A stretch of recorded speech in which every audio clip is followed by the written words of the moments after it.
ലോയൽ fan എന്ന് കേൾക്കുമ്പോൾ നമുക്ക് പെട്ടെന്ന് ഓർമ്മ വരുന്ന ആരെയാണ്? RCB ഫാൻസിനെ തന്നെയാണ് നമ്മൾ പെട്ടെന്ന് ഓർമ്മ വരുന്നത്. കാരണം 17 വർഷമായിട്ട് അവർക്ക് കപ്പൊന്നും ഇല്ലെങ്കിൽ പോലും ആരാധകർ ഈ പറയുന്ന പോലെ RCB തന്നെ നിലനിൽക്കുന്നു, RCB ഇഷ്ടപ്പെടുന്നു, സപ്പോർട്ട് ചെയ്യുന്നു. ശരിക്കും പറഞ്ഞു കഴിഞ്ഞാൽ ശുദ്ധ മണ്ടത്തരമല്ലേ RCB ഫാൻസ് ഉന്നയിക്കുന്ന ഈ ഒരു കാര്യം, അല്ലെങ്കിൽ എല്ലാവരും പറയുന്ന ഒരു കാര്യം RCB ആണ് ലോയൽ ഫാൻസ് എന്ന്? ശരിക്കും പറഞ്ഞാൽ നമ്മൾ എല്ലാവരും ലോയൽ ഫാൻസ് അല്ലേ? അപ്പം അതിനകത്ത് ഞാൻ കുറച്ച് കാര്യങ്ങൾ പറയാം. ഇപ്പം RCB ഫാൻസ് ഇപ്പൊ എന്തുകൊണ്ടാണ് ഈ പറയുന്ന പോലെ ഞങ്ങൾ എന്ത് വന്നാലും RCB ഫാൻ എന്ന് പറഞ്ഞിരിക്കുന്നത്? ഒരിക്കലും അവർ RCB എന്നുള്ള ടീമിനെ അല്ല ഇഷ്ടപ്പെടുന്നത്, വിരാട് കോഹ്ലി എന്നുള്ള പ്ലെയറിനെയാണ്. വിരാട് കോഹ്ലി ഒരു ടീമിലോട്ട് മാറി കഴിഞ്ഞു കഴിഞ്ഞാൽ ഇവര് വീണ്ടും RCB തന്നെ നിൽക്കുമോ? വിരാട് കോഹ്ലിയെ മാത്രം ഇഷ്ടപ്പെട്ടുകൊണ്ടാണ് അവിടെ RCB ഫാൻസ് എന്ന് പറഞ്ഞിട്ട് എല്ലാവരും നിൽക്കുന്നത്. അപ്പം അത് കുറച്ചുകൂടെ ഇപ്പൊ താരങ്ങളെ ഇഷ്ടപ്പെട്ടിട്ടാണ് നമ്മൾ എല്ലാവരും ഈ പറയുന്ന പോലെ ടീമുകളെ സെലക്ട് ചെയ്യുന്നു, അല്ലെങ്കിൽ ഇഷ്ടപ്പെടുന്നു, സപ്പോർട്ട് ചെയ്യുന്നു. ഞാൻ ബേസിക്കലി ഒരു മുംബൈ ഫാനാണ്. ഞാൻ സച്ചിൻ ടെണ്ടുൽക്കറിന്റെ ആരാധകനായിരുന്നു, അതുകൊണ്ട് തന്നെ മുംബൈ ഇന്ത്യൻസിന്റെ ആരാധകനായി.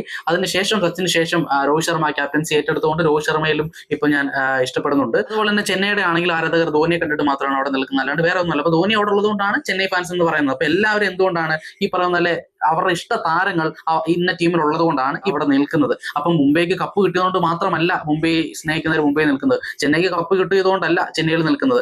RCBക്ക് അൺഫോർച്ചുനേറ്റ്ലി കപ്പ് കിട്ടിയിട്ടില്ല. അപ്പൊ അത് കാരണം നിങ്ങളെ ലോയൽ ഫാൻ ആണെന്ന് പറഞ്ഞിട്ട് അങ്ങനെ മാറ്റിവെക്കാൻ പറ്റില്ല. നിങ്ങൾ ലോയൽ ഫാൻ ആണെങ്കിൽ മുംബൈ ഫാനും ചെന്നൈ ഫാനും മറ്റുള്ള എല്ലാ ഫാൻസും ഈ പറഞ്ഞ ലോയൽ ഫാൻ തന്നെയാണെന്ന് ഞാൻ പറയും, അല്ലെങ്കിൽ ജെന്യൂൻ ആയിട്ട് തന്നെയാണ് നിൽക്കുന്നത്. ഏത് ടീമിന്റെ ആണ്? ഇപ്പം ചെന്നൈയുടെ ആരാധകർ പറയൂ, നിങ്ങൾക്ക് ചെന്നൈക്ക് കപ്പ് കിട്ടിയില്ലായിരുന്നെങ്കിൽ നിങ്ങൾ ചെന്നൈ മാറുമായിരുന്നു? ഒരിക്കലും ഇല്ല. കാരണം നിങ്ങൾ നോക്കുന്ന ആരെയാണ്? ധോനിയാണ് നോക്കുന്നത്. ഇപ്പൊ മുംബൈ ഇഷ്ടപ്പെടുന്നവർ പറയൂ, നിങ്ങൾ സച്ചിന്റെ ഇഷ്ടപ്പെടുന്നവരുണ്ട്, രോഹിത്തിനെ ഇഷ്ടപ്പെടുന്നവരുണ്ട്, മുംബൈക്ക് കപ്പ് കിട്ടിയില്ലായിരുന്നെങ്കിൽ നിങ്ങൾ മുംബൈ വിടുമായിരുന്നു?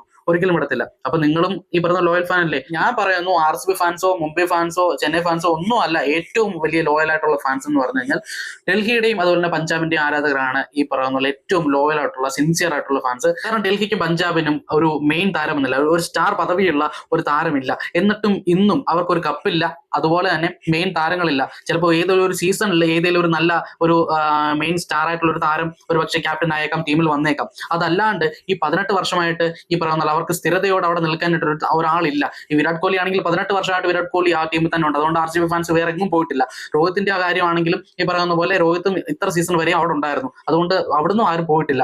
അതുപോലെ തന്നെ ചെന്നൈയുടെ കാര്യമാണെങ്കിലും ഈ 18 വർഷമായിട്ട് ചെന്നൈക്ക് ഈ പറയുന്ന പോലെ ധോനിയും ഉണ്ടായിരുന്നു ക്യാപ്റ്റനായിട്ട്. അപ്പം അതുകൊണ്ട് തന്നെ, അല്ലെങ്കിൽ ടീമിലുണ്ടായിരുന്നു, അപ്പൊ അതുകൊണ്ട് തന്നെ അവിടുന്ന് ആരും പോയിട്ടില്ല. പക്ഷേ ഡൽഹിയുടെയും പഞ്ചാബിന്റെയും കാര്യം അങ്ങനല്ല. അവിടെ സ്ഥിരമായിട്ട് 2-3 വർഷം പോലും ഈ പറയുന്ന ഒരു താരം അങ്ങനെ നിൽക്കാറില്ലായിരുന്നു. പക്ഷേ ഇന്നും ഈ പറയുന്ന അവര് ഈ പറയുന്ന കപ്പും ഇല്ല, അവർക്ക് ഈ പറയാൻ വലിയ താരങ്ങളും ഇല്ല, എന്നിട്ട് അവര് ആ ടീമിന് വേണ്ടി നിൽക്കുന്നുണ്ട്. അതായത് ഡൽഹിയും പഞ്ചാബ് ഫാൻസ് നിങ്ങളെയാണ് ശരിക്കും പറഞ്ഞ സല്യൂട്ട് ചെയ്യുന്നത്, നിങ്ങളാണ് ശരിക്കും ഈ പറയുന്ന ലോയൽ ആയിട്ടുള്ള ഫാൻസ്. ഇതിനെ സംബന്ധിച്ച് RCBയും ചെന്നൈ മുംബൈ എല്ലാവരും ലോയൽ ഫാൻസ് തന്നെയാണ്. പക്ഷേ ഒരു തട്ടോ 2 തട്ടോ മേളിൽ നിൽക്കുന്നത് ഡൽഹിയുടെയും ഈ പറഞ്ഞ പഞ്ചാബിന്റെ ആരാധകർ തന്നെയാണ്. ഡൽഹി പഞ്ചാബ് ആരാധകർ ഉണ്ടെങ്കിൽ തീർച്ചയായിട്ടും നിങ്ങൾ കമന്റ് ഇടുക, കാരണം നിങ്ങളെല്ലാവരും ഒന്ന് കാണണം, നിങ്ങളെല്ലാവരും ഒന്ന് അറിയട്ടെ. നമുക്ക് എന്തായാലും മറ്റൊരു വീഡിയോ ആയിട്ട് വീണ്ടും കാണാം.